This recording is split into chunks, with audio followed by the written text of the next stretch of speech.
오늘 주시는 말씀 함께 찾도록 하겠습니다. 에베소서 1장 7절 말씀입니다. 신약 성경 310페이지에 있습니다. 에베소서 1장 7절 한 절 말씀입니다. 에베소서 1장 7절 우리 같이 한 목소리로 합독해서 읽도록 하겠습니다. 우리는 그리스도 안에서 그의 은혜의 풍성함을 따라 그의 피로 말미암아 속량 곧 죄 사함을 받았느니라. 아멘. 오늘 에베소서 1장 7절 말씀을 가지고 행복축제 첫 번째 시간 복음이라는 제목으로 말씀을 잠시 나누도록 하겠습니다. 한번 따라하겠습니다. 푸르름을 가진 성도는 행복을 누립니다. 첫 번째 생각해 볼 주제는 행복을 찾는 사람들입니다. 이 땅을 살아가는 모든 사람에게는 한 가지 간절하고도 공통된 소원이 있는데 그것이 무엇이겠습니까? 행복한 삶을 사는 것입니다. 세상 사람들의 모든 소원이 행복한 삶을 사는 것이다 라는 말은 한 두 가지 정도 의미하는 바가 있습니다. 첫 번째는 무엇인가 하면 모든 사람들이 행복을 누리지 못하는 상태에 놓여 있다라는 겁니다. 그리고 두 번째는 행복은 마치 깊이 감추어 놓은 보물과 같아서 그것을 어떻게 해야 되는 겁니까? 열심히 찾아야만 찾을 수 있는 그런 의미를 가지고 있는 것이죠. 모든 사람이 행복한 삶을 간절히 원해서 그 행복한 삶을 살고자 최선을 다해서 살아가는데 정작 원하는 행복을 누리지 못하는 상태로 살아가는 것이 우리가 이 땅에서 살아가는 그런 사람들의 모습이라는 겁니다. 그래서 대부분은 행복한 삶이 아니라 불만족하고 불행한 그런 삶을 살아가는 것이죠. 그래서 모두가 다 심각한 딜레마에 빠져 있는 것입니다. 또 한 가지는 우리가 삶을 살아가는데 우리의 주변에는 행복 전도사들이 너무 많습니다. 그냥 널려 있습니다. 널려 있어. 우리가 묻지 않아도 그 사람들은 우리에게 행복한 삶이 이런 삶이라고 엄청나게 큰 소리를 내며 우리에게 행복한 길로 안내하는 것처럼 그들은 우리에게 다가옵니다. 여기로 오면 큰 행복을 누릴 수 있습니다. 이것이 행복한 삶입니다 라고 해서 우리의 귀에 그냥 조용히 얘기하는 것이 아니라 우리의 귀를 울릴 정도로 우리에게 외쳐대는 것이죠. 이런 행복 전도사들이 다 누구이겠습니까? TV를 틀어보면 광고가 나오죠. 광고. 어떤 사람이 엄청 피곤한 모습으로 나왔다가 어떤 침대에 누워서 잠을 자고 일어나면 그 피로가 다 어떻게 되는 겁니까? 다 씻은 듯이. 그래서 마치 좋은 침대를 만나면 무엇을 누리는 것처럼요? 행복을 누리는 것처럼. 요즘은 채널을 보면 예전에는 채널이 3개밖에 없었는데 요즘은 채널이 막 100개를 넘어가지 않습니까? 그럼에도 채널 사이마다 다 무슨 채널이 있습니까? 홈쇼핑 채널이 있죠. 그래서 채널을 넘기다가 잘못 걸린다는 말은 뭔가 하면 그 홈쇼핑 채널에서 거기에 나오는 이런 행복 전도사들이 있지 않습니까? 이것을 지금 당장 구입 안 하면 엄청난 행복을 놓치는 것처럼 채널마다 사이마다 얼마나 이 행복 전도사들이 많은지 모릅니다. TV의 CF와 수많은 홈쇼핑 채널들, 그리고 우리가 많이 보는 유튜브라든지 이런 모든 영상 매체들이 다 미디어 매체들마다 행복한 삶은 이런 삶입니다 라고 외쳐대는 그런 사람들로 가득 차 있는 것이 우리가 사는 세상이죠. 그럼에도 그들이 전하는 행복은 대부분 너무나도 일시적인 겁니다. 잠깐의 만족은 줄 줄은 모르겠지만 그것이 우리의 삶에 영원한 그리고 지속적인 그런 만족을 주는 것이 아닙니다. 잠시 잠깐의 그런 욕구에 대한 만족, 그것이 다인 것이죠.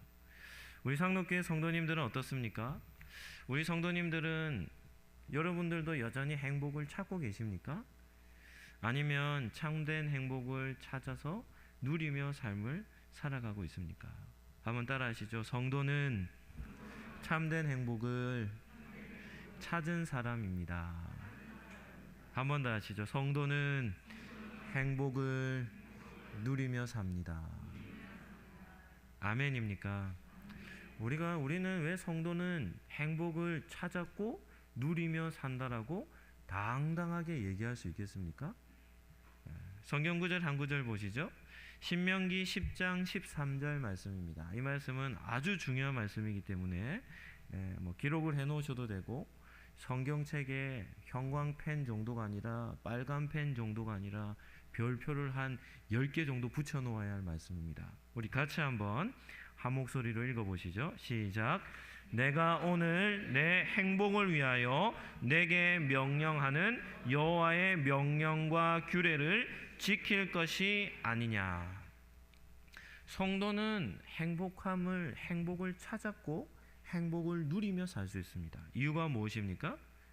우리 손에 들려져 있는 이 성경이 무엇이기 때문입니까? 행복 매뉴얼이기 때문입니다. 어떻게 하면 행복을 찾을 수 있는지, 어떻게 하면 정말 행복한 삶을 누리며 살아갈 수 있는지를 우리에게 알려주기 때문이죠.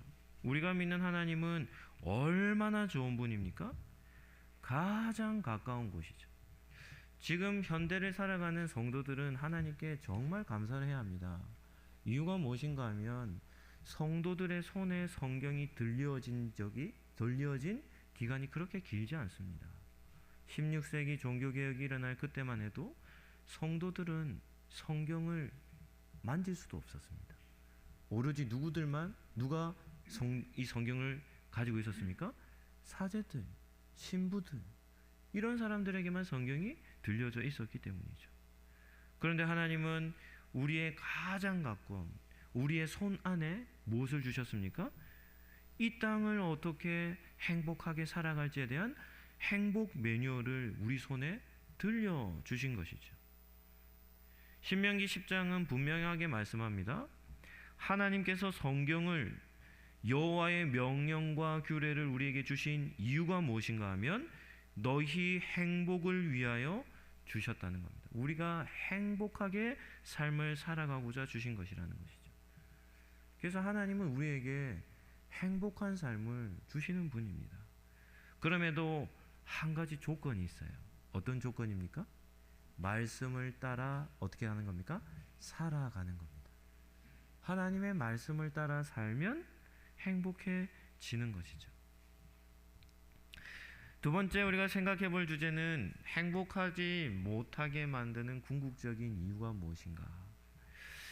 행복의 조건을 따지기 전에 먼저 선행되어야 할 것이 있다면 그것은 왜 행복하지 못한가?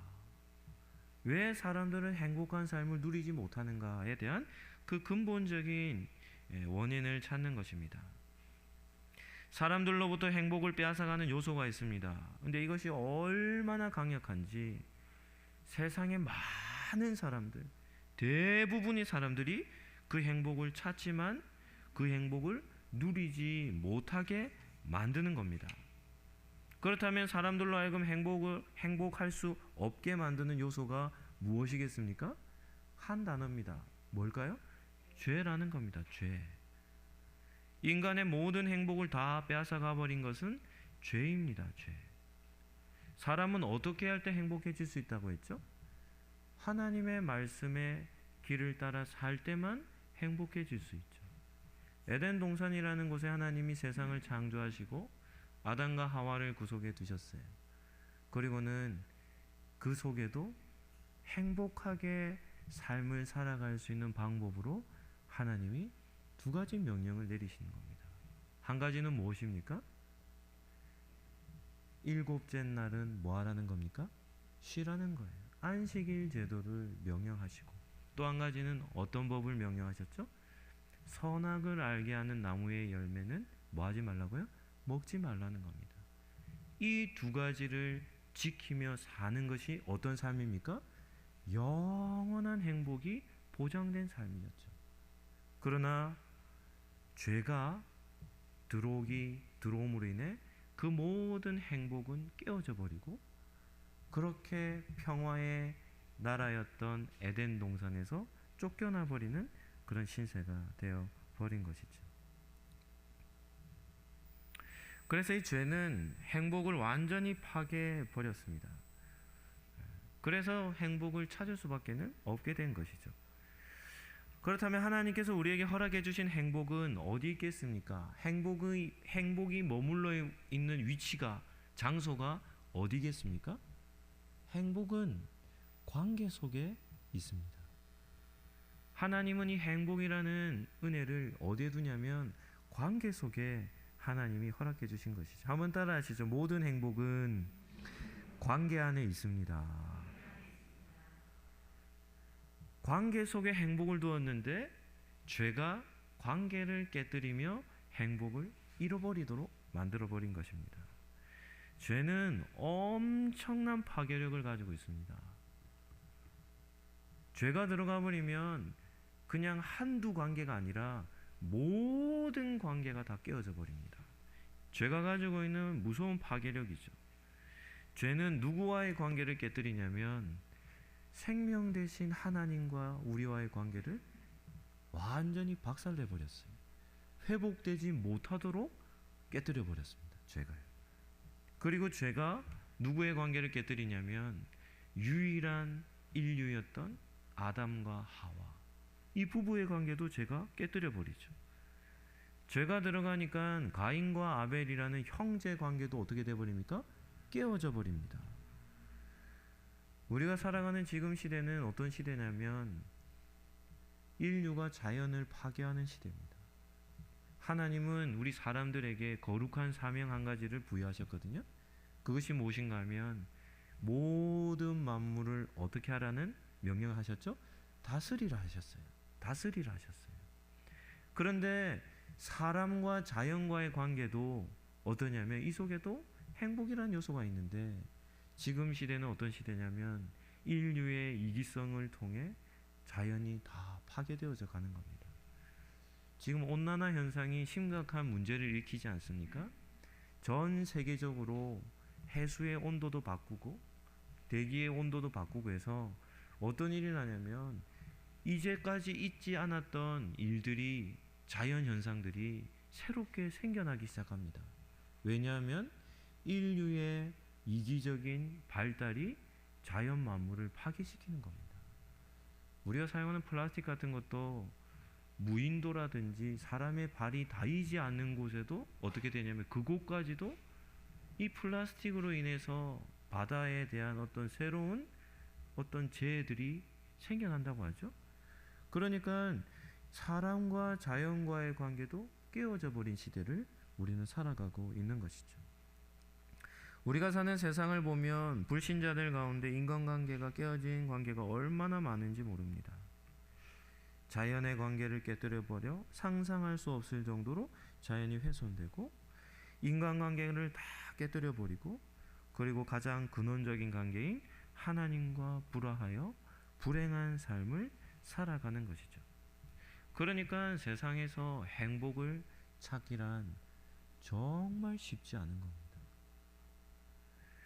하나님의 말씀인 성경이 행복 매뉴얼이기 때문에 그것을 읽지 않으면, 그것을 보지 않으면, 그 말씀을 듣지 않으면, 그리고 듣고 그 말씀대로 살지 않으면 세상 속에서의 행복은 절대로 찾을 수 없는 겁니다. 한번 따라 하시죠. 제가 있는 한 행복할 수 없습니다. 이것은 진리입니다. 이것은 진리입니다. 죄가 있는 한 행복은 없습니다. 불신자의 영혼 상태에 대해서 제가 예전에도 한번 말씀을 드린 것 같은데요. 예수님을 믿지 않는 사람들의 영혼 상태는 어떠하겠습니까? 우리의 몸 육체가 아니라 우리의 속 사람이죠. 내면 상태가 어떻겠습니까? 영혼 상태에 대해서는 우리의 몸의 상태로 이렇게 비교해서 이해하면 쉽게 이해할 수 있습니다. 1년에 한 번 정도 목욕하는 사람이 있다고 해봅시다. 그런 사람들 곁에 가까이 둘 수 있겠습니까? 현대인들은 몸을 정말 청결하게 유지하죠. 네. 코로나로 인해서 코로나가 우리의 삶에 가까이 다가오면서 한 가지 질병이 많이 질병률이 낮아졌다고 합니다. 어떤 질병인지 아십니까? 감기입니다. 이유가 무엇이죠? 손을 계속 씻으니까요. 손으로 인해서 우리의 몸에 많은 부분이 오염이 되는데 어디 나갔다 들어오면 제일 먼저 하는 게 손 씻는 습관이 코로나로 인해서 우리 만들어졌잖아요. 그러다 보니까 손을 자꾸 씻으니까 어떻게 되냐면 바이러스의 감염률이 낮아지는 겁니다. 우리 현대인들은 대부분이 다 아마 매일같이 샤워를 할 겁니다. 그러니까 몸의 청결도가 뭐 한 창조 이래 한 6,000년 역사 속에 가장 깨끗한 몸으로 삶을 살아가고 있는 것이 우리 현대인들이죠. 중세 시대에 대한 역사를 우리는 이미지로만 보지만 중세를 연구하는 역사학자들은 중세 시대는 뭐로도 봐야 하냐면 코로도 봐야 한답니다. 코로도. 중세 시대의 큰 성벽들 이런 것을 보죠. 그러면 와 멋지다 이래 보지만 중세 시대에는 성 상태가 어떠냐면 그냥 대소변이 그냥 길가에 널려 있는 상태로 삶을 살았대요. 그냥 화장실이 어디냐면 성벽 밖에. 그래서 대소변을 두면 다 어디냐면 성벽 바닥에 쌓이는 겁니다. 사람의 인분뿐만이 아니라 말들의. 그래서 성에 들어가서 사람들이 다 코를 이렇게 막고 있는 이런 이미지들도 있어요. 왜냐하면 악취가 나는 환경 속에 사는 겁니다. 그러니까 얼마나 많은 바이러스에 노출된 상태에서 삶을 살아가겠습니까? 그런데 지금 우리가 사는 시대는 그런 시대와는 비교되지 아니할 정도로 청결한 시대를 살고 있죠. 한 30년 전만 해도 상상할 수 없었을 겁니다. 한 30년, 40년 전만 해도 어떻게 살았습니까?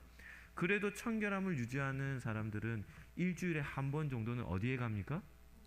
목욕탕에 가죠. 목욕탕에. 그래서 일주일에 한 번 정도는 목욕을 하는 것이죠. 그런데 만약에 태어나서 단 한 번도 몸을 씻지 않은 사람이 있다고 하면 생각하기도 싫지 않습니까? 그런데 마찬가지로 우리의 영혼도 더러워진다는 사실을 압니까? 우리의 영혼도 씻어야 된다는 사실을 압니까? 대부분의 사람들은 육체의 정결함만 추구하지 영혼의 상태는 관심이 없습니다. 자신의 영혼 상태가 한 번도 평생에 한 번도 씻음 받지 못했다면 그야말로 구역질을 하는 상태가 아니겠습니까? 그 영혼 상태가 악취를 내고 있지 않겠습니까? 그럼에도 악취가 나는 상태 속에서도 관심이 없는 것이죠. 성도는 영혼 관리를 잘 해야 합니다. 우리 성도님들의 영혼 상태는 어떻습니까? 청결합니까? 심각합니까? 평생의 영혼을 단 한 번도 씻지 않은 사람이라고 한다면 그런 상태로는 결코 행복을 누릴 수 없습니다. 행복과는 너무나도 반대의 삶을 살아가고 있는 것이죠. 그리고 영혼을 더럽히는 주범이 무엇입니까? 죄입니다. 죄를 짓기 시작하면 영혼이 어떻게 되냐면 더러운 오물들이 영혼에 붙기 시작하는 거예요. 죄를 계속 짓다 보면 영혼이 완전히 죄로 뒤덮여버립니다. 눈 뜨고는 볼 수 없는 상태가 되어버리는 것이죠. 그래서 영혼 상태가 정결하게 되어야 행복한 삶을 누릴 수 있다는 사실을 우리는 기억해야 합니다. 세 번째 살펴볼 주제는 그렇다면 죄로부터 어떻게 해방할 수 있을까? 죄로부터 어떻게 해야 해방될 수 있을까? 참된 행복을 누릴 수 있는 방법은 무엇일까? 우리가 가진 성경이 행복 매뉴얼이라고 하지 않습니까? 그렇기 때문에 성경에서 아주 중요하게 다루는 내용이 있어요. 그것이 무엇일까요? 죄 문제를 어떻게 해결할까? 이것이 참된 행복과 직결되기 때문에 우리가 가지고 있는 이 성경은 정말 중요하게 다루는 주제가 한 가지 있다면 죄 문제를 해결할 수 있는 방법을 우리에게 알려준다는 겁니다. 그러니까 성경이 행복 매뉴얼이 맞는 것이죠. 그 죄 문제를 어떻게 해결할지에 대한 정답이 오늘 우리가 읽은 본문 에베소서 1장 7절에 나옵니다. 우리 같이 한 목소리로 우리 합독해서 한번 읽어보도록 하겠습니다. 같이 읽겠습니다. 시작. 우리는 그리스도 안에서 그의 은혜의 풍성함을 따라 그의 피로 말미암아 속량 곧 죄 사함을 받았느니라. 아멘입니까? 죄 문제는 어떻게 해결할 수 있습니까? 어마어마한 은혜입니다. 은혜의 풍성함. 은혜의 조금이 아니에요. 엄청난 은혜로 말미암아 예수님의 피로서만 죄가 해결된다는 겁니다. 이 사실은 진리죠. 이 사실을 뭐라고 얘기하냐면 복음이라. 이 땅에 살아가는 모든 사람들이 들어야 할 가장 복된 소식이 무엇인가 하면 죄로부터의 해방이에요. 죄로부터의 씻음입니다. 우리의 영혼이 깨끗하게 변화가 되어지는 그 방법이 무엇인가 하면 예수 그리스도의 피로서만 정결하게 된다는 겁니다. 그래서 기독교 중심에는, 신앙의 중심에는 뭐가 있습니까? 십자가가 있습니다. 지상에 세워진 모든 교회들의 종탑 꼭대기에는 뭐가 있어요? 십자가가 있어요. 저는 강원도에서 군생활을 했는데 강원도는 밤이 되면 깜깜하거든요. 뭐 거리에 가로등 이런 것도 잘 없습니다. 그런데 이 집들이 있는 이런 마을과 이런 것을 보면 그 깜깜한 밤에 뭐가 보일까요? 곳곳에 십자가가 보여요. 십자가가. 빨간 십자가가 탁 세워져 있는 것이죠. 예수께서 피 흘려 죽으신 십자가만이 우리의 죄를 말끔하게 씻어주기 때문에 기독교는 십자가의 종교요, 피의 종교인 것이죠. 찬송가 252장, 우리 한번 가사를 띄워주시겠습니까? 찬송가 252장. 부르고 싶은데 오늘은 발대식이 있기 때문에 좀 빨리 마쳐야 돼서 우리 찬송가 가사를 한번 읽어보실까요? 시작. 나의 죄를 씻기는 예수의 피밖에 없네. 다시 정케하기도 예수의 피밖에 없네. 예수의 흘린 피 날 희게 하오니 귀하고 귀하다 예수의 피밖에 없습니다. 아멘입니까? 우리의 영혼은 예수의 피로서만 씻음받을 수 있습니다. 다른 어떤 방법으로도 우리의 영혼에 붙어있는 죄를 씻을 수 없어요. 그래서 귀하고 귀하다 예수의 피밖에 없네. 너무나도 귀한 겁니다. 예수의 피밖에는 다른 방법이 없기 때문이죠. 그래서 이런 불의의 찬양을 보혈 찬양이라 합니다. 보혈이라는 뜻이 무엇입니까? 보배로운 피, 지극히 소중한 피, 이런 의미가 있는 것이죠. 참된 성도라고 한다면 단 한 사람도 예외 없이 예수님의 십자가의 피를 경험해야 합니다. 예수님의 십자가를 경험하지 않으면 성도라 할 수 없어요. 진짜 성도는 예수의 피를 어떻게 하냐면 십자가를 건너는 사람입니다. 그 피를 경험하는 사람인 것이죠. 요한일서 1장 7절 말씀에 보면 그가 빛 가운데 계신 것 같이 우리도 빛 가운데 행하면 우리가 서로 사귐이 있고 그 아들 예수님의 피가 우리를 어디에서요? 모든 죄에서 깨끗하게 하실 것이라. 성경은 행복 매뉴얼입니다. 성경은 행복 매뉴얼입니다. 어떻게 행복하게 살아갈 수 있을지를 정확하게 계속해서 말씀하시는 거죠.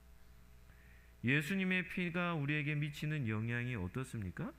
예수님의 피는 우리의 죄의 일부분 정도 조금 씻겨주는 게 아니라는 겁니다.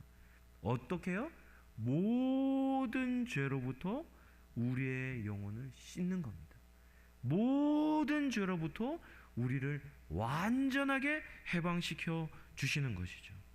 그래서 성도들은 예수님을 누구라 부릅니까? 구원자라 부르죠. 어디에서 구원해 주신 분입니까? 죄에서부터 구원해 주시죠.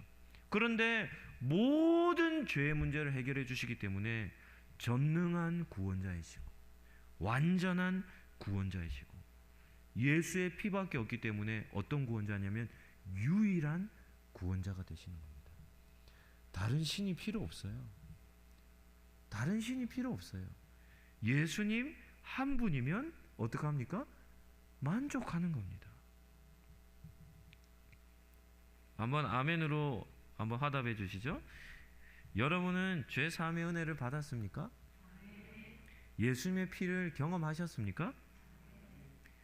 예수님의 피를 통해 죄 사함의 은혜를 받은 사람을 가리켜 뭐라고 하냐면 거룩한 사람이라, 성도라, 그리스도인이라 부르는 것이죠. 오늘 우리가 불렀던 찬송가 94장 1절도 보시면 이렇습니다. 주 예수보다 더 귀한 분은 없습니다. 이 세상 부귀, 이 세상 부와 바꿀 수 없습니다. 영원히 죽을 나를 대신 돌아가신 그 놀라운 사랑을 잊지 못합니다. 세상 즐거움 다 버리고 세상 사랑 다 버렸네. 주 예수보다 더 귀한 분은 없습니다. 예수님밖에 없습니다. 이런 찬송가를 부를 때 우리 성도님들의 감정은 어떠합니까? 여러분의 정서는 어떠합니까? 찬송가는 오직 성도만 제대로 부를 수 있습니다. 십자가의 은혜를 경험한 사람만이, 예수님의 피로 죄 사함을 받은 성도만이 예수님이 얼마나 소중한 분이신지를 경험한 사람들이 부를 수 있는 것이 찬송가입니다. 그냥 세상의 노래가 아니에요. 그냥 우리의 감정을 즐겁게 하고 우리의 정서를 조금 유연하게 하는 그런 것이 찬송이 아니죠. 예수님은 우리를 모든 죄에서 구원해 주셨다라는 이 진리를 붙들고 이 진리를 알고 참된 행복을 누리는 성도만이 부를 수 있는 것이 찬송가가 되는 겁니다. 마지막 네 번째는 행복을 누리는 사람들이죠. 예수님을 믿음으로 죄 사함을 받으면 그때부터 우리의 삶 가운데 놀라운 일이 일어납니다. 어떤 일이 일어날까요? 그토록 찾아 헤맸던, 그토록 누리고 싶었던 무엇이요? 행복이 우리의 삶에 성큼 다가와 있는 겁니다. 행복 매뉴얼인 성경이 믿어지기 시작합니다. 아, 성경이 진리구나 깨달아지기 시작하는 겁니다. 아무것도 느낄 수 없었던 하나님의 살아계심이 느껴지기 시작하는 겁니다. 아, 내 삶은 하나님이 이끌어가 주시는구나. 왜요? 죄로 인하여 하나님의 관계가 깨어졌던 그 관계가 예수의 피로 인하여 어떻게 되었기 때문입니까? 다시금 하나님과의 관계가 회복되기 때문에 아, 하나님이 나를 이렇게나 크게 사랑하시는구나. 아, 하나님이 내 인생을 이렇게 이끌어가 주시는구나. 하나님의 살아계심, 하나님의 실제성, 하나님의 실존성이 그야말로 우리의 피부에 와닿기 시작하는 것입니다. 막혔던 인간관계가 회복되기 시작합니다. 원수처럼 여겨졌던 사람에 대해 마음이 열려지기 시작하고 도리어 그 사람을 사랑해야 할 대상으로, 긍휼히 여겨야 할 대상으로 대상이 달라져 버리는 겁니다.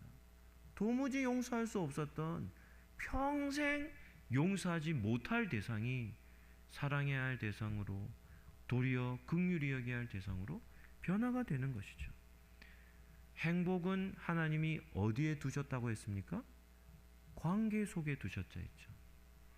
그렇기 때문에 죄의 문제 해결되어지면 자연스럽게 나타나는 것이 관계의 회복, 하나님과의 관계, 인간관계, 자연과의 관계, 이런 관계들이 다 회복되기 때문에 그때로부터 진정한 행복을 누리며 살아갈 수 있게 되는 것입니다. 이러한 행복을 찾은 사람들의 고백 또한 이런 고백이죠. 주 예수님보다 더 귀한 분은 없습니다. 말씀을 정리하도록 하겠습니다. 참된 행복은 누구의 손도 닿을 수 없는 그런 깊은 곳에 감추어둔 보물과 같습니다. 참된 행복은 누구도 열 수 없는 그런 금고, 아무리 열려 해도 열려지지 않는 그 금고 속에 감추어둔 보물과 같습니다. 그래서 어느 누구도 찾을 수 없어요. 어느 누구도 찾을 수 없어요. 그럼에도 그 보물은 누구를 통해서만 찾을 수 있습니까? 예수님을 통해서, 그리고 예수 그리스도 안에서만 그 행복을 누릴 수 있는 겁니다. 이런 말이 있습니다. 한번 따라 하실까요? 인생의 방황은 예수님을 만나야 끝나고, 신앙의 방황은 좋은 교회를 만나야 끝납니다. 아멘입니까? 인생의 방향은 예수님 만나면 끝납니다. 왜요? 세상에서 줄 수 없는 행복이 그분 안에 있기 때문입니다. 우리가 서신서를 읽을 때 바울이 전했던 메시지를 볼 때마다 뭐라고 바울이 얘기하냐면 그리스도 안에서. 아멘입니까? 그리스도 안에서입니다. 그 안에서 인생의 모든 방황은 끝이 나는 겁니다. 다른 곳에 갈 이유가 없죠. 우리 성도님들은 좋은 교회가 어떤 교회라고 생각합니까? 지금 돌아가셨지만 수영로교회 고 정필도 목사님은 위임식이나 이렇게 성도들 앞에서 설교하실 때 이런 얘기를 하시더라고요. 너무나 큰 감동을 받아서 제가 노트에도 적었지만 마음에 기록했습니다. 마음에.